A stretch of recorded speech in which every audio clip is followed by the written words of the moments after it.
तो ईरान के supreme leader Khamenei को आप सुन रहे हैं, उनका कहना है कि अल्लाह की रहमत इस मौके पर हम सब शामिल हैं, हम सब इकट्ठे हुए हैं।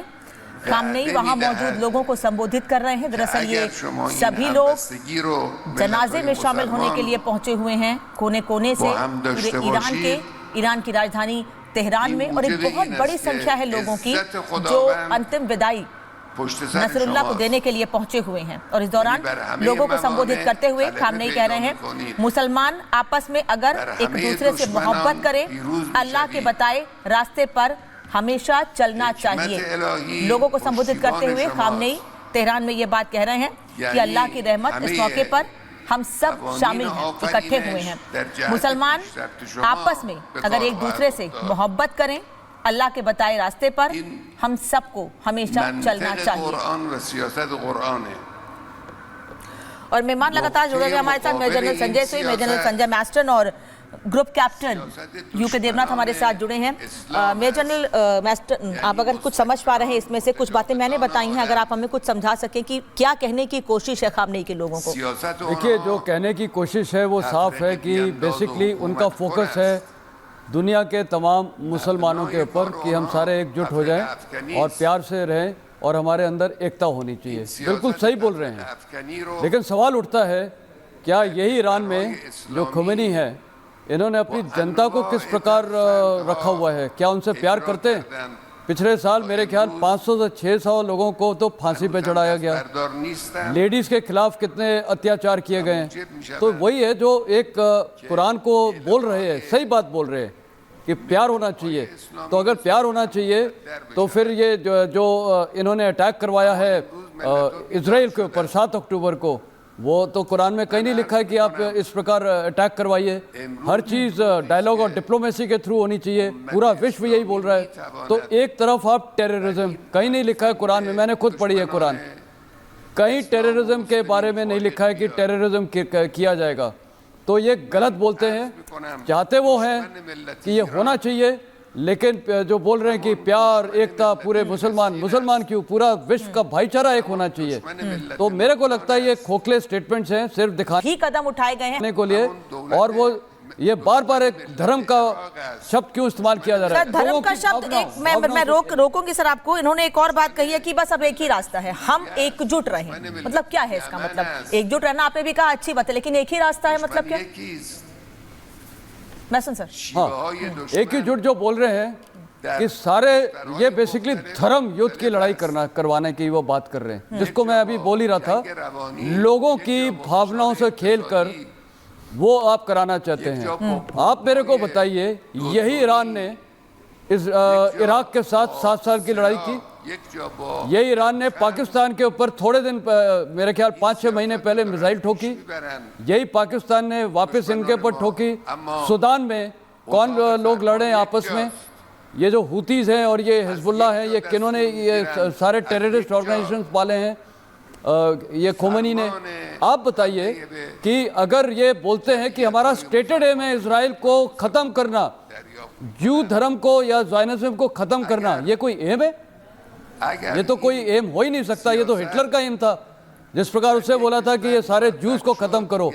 तो ये बिल्कुल गलत धारणा है और एक भड़कावा भाषण किया जा रहा है लोगों को कि उनकी भावनाएं से खेले। कुछ लोग आ जाते हैं भावनाएं में। आपने देखा कश्मीर में बदगाम के इलाके में कुछ लोग आ गए थे सड़कों पे। मेरा सवाल उनसे ये उठता है, अगर इतने आप भावुक हैं, जाइए ईरान में हिजबुल्लाह के साथ, लड़िए उनके साथ, क्यों नहीं जाना चाहते हैं? एक स्टेटमेंट देना बहुत आसान है, लेकिन जो ग्राउंड में करना वो बहुत मुश्किल है। मेरे को याद है उस दिन मैंने एक चैनल में ये भी बोला था, मैं कहा ये जो बोल रहे हैं उसमें कोई लेडीज भी थी, मैं कहा आज ही इनको भेजिए, टिकट दिए और इनको लड़ने दिए, क्यों नहीं जाते हैं? तो ये जो है ना, हर इंसान को, चाहे वो कोई भी धर्म का हो, उनको बेसिकली अपनी रोजी रोटी, अपना परिवार की परिवर्ष देखना है। ये बार बार धर्म को और रेडिकलिज्म, इसी को ही बोलते हैं, रेडिकलिज्म कर रहे हैं, ये रेडिकलाइज सोसाइटी को। और आज ईरान रेडिकलाइज सोसाइटी उन्हीं को वापस चोट पहुंचाएगी। वहाँ की जो लेडीज है, महिलाएं, उनके ऊपर अत्याचार किया है। हो सकता है कि ईरान में 1 महीने के अंदर एक इंटरनल अपराइजिंग हो जाए, क्योंकि वो लोग वहाँ पर फेड अप हो चुके हैं। इनके ऊपर कितने अत्याचार किए हुए हैं, फांसी चढ़ाना, लोगों को पकड़ना, IRGC की जो कमांड कंट्रोल है, लोगों के ऊपर टेररिज्म, टेरराइज करना अपने लोगों के साथ, डेमोक्रेसी क्यों नहीं है? फ्रॉड डेमोक्रेसी है यहाँ पर। तो कहने का मतलब ये दीज आर जस्ट स्टेटमेंट, और भड़कावे वाले मेरे को नहीं लगता आम जो भी इस धर्म के हैं वो इस बहकावे में आएंगे। मेजर जनरल सोई, ये बातें तो बता दी हमें जनरल मास्टर ने कि क्या कहना चाह रहा है और कैसे लोगों तक अपनी बात पहुंचाने की कोशिश खामनेई कर रहे हैं, लेकिन उन्होंने एक और बात कही कि अल्लाह की हिकमत मुसलमान की मददगार है। जितना हम समझ पा रहे हैं उनकी बातों को, और अगर आप कुछ समझा सकते हैं, कुछ बता सकते हैं उनकी बातों में से कि वो लोगों को समझा रहे हैं या आने वाले समय के लिए तैयार कर रहे हैं लोगों को। नहीं, देखिए ऐसा है कि बिल्कुल जो बात वो यहाँ पर एक इमोशनल टच करने की कोशिश कर रहे हैं कि अल्लाह के रास्ते पे चलिए, अल्लाह, ये तो सब बात है, ये तो अच्छी बात है।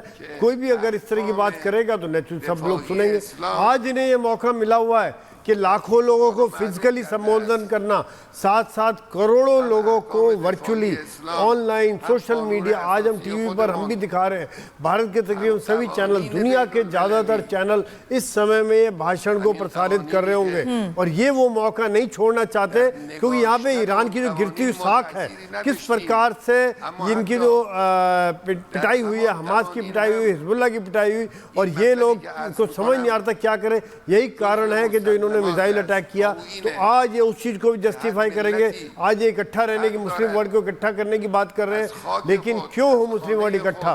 क्यों वो आतंकवादी के साथ खड़े होंगे? आज ज्यादातर देश मिडिल ईस्ट के इनके साथ नहीं है।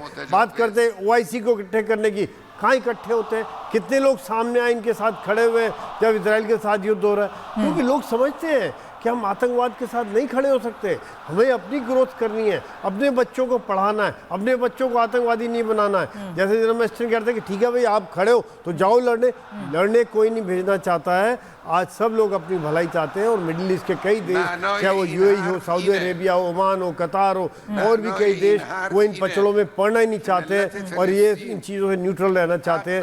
यही कारण है कि आज ये मौका देखा इन्होंने, लाखों करोड़ों लोगों का इकट्ठे होने की बात कर रहे हैं, मुस्लिम वर्ल्ड को इकट्ठे करने की कोशिश कर रहे हैं। कितने सफल होंगे ये अलग बात है। और दूसरी बात यह है कि शायद ये इस तरह की बात करें कि इमोशनल करें कि नसरुल्लाह मारा गया, बाकी लीडर मारे गए, हमारे इस्माइल हानिया मारा गया, और हमने बदला लिया, इजराइल को दिखा दिया कि हम कम नहीं हैं, हम आपके अंदर जाके 2000 किलोमीटर दूर जाके भी मिसाइल फायर कर सकते हैं। तो शायद ये अपनी गिरती हुई साख को बढ़ाने का भी प्रयत्न होगा।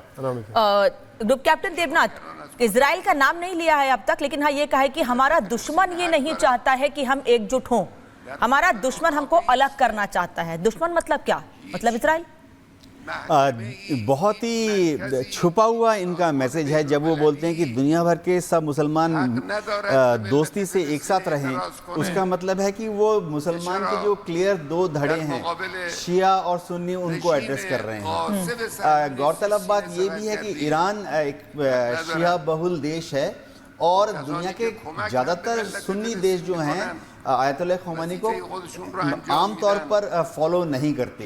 तो ये उनका संदेश ये है कि चाहे शिया देश हो या चाहे सुन्नी देश हो, वो हमारे नीचे, हमारे पीछे, यानी ईरान के नीचे और ईरान के पीछे संगठित हो जाएं।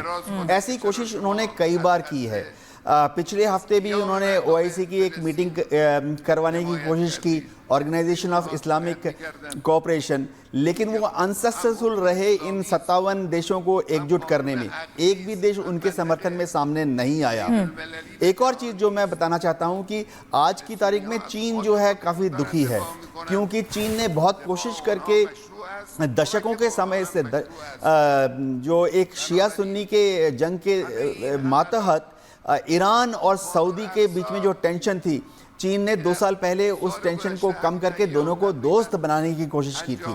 तो चीन जो है राजनीतिक रूप से अपने को काफ़ी थका हुआ, हारा हुआ और परेशान समझ रहा है, क्योंकि जो दोस्ती उसने ईरान और सऊदी के बीच में करके चीन ने सोचा था कि पश्चिम एशिया में आस्ते आस्ते उसका दबदबा बढ़ेगा, अब इन सब वजह से पिछले 1 साल से जो हो रहा है, अब फिर से ईरान एक तरफ हो गया है, सऊदी जो है क्लियरली इजराइल और अमेरिका के पाले में चला गया है। तो आज का जो भाषण है, इसका मेन टारगेट ऑडियंस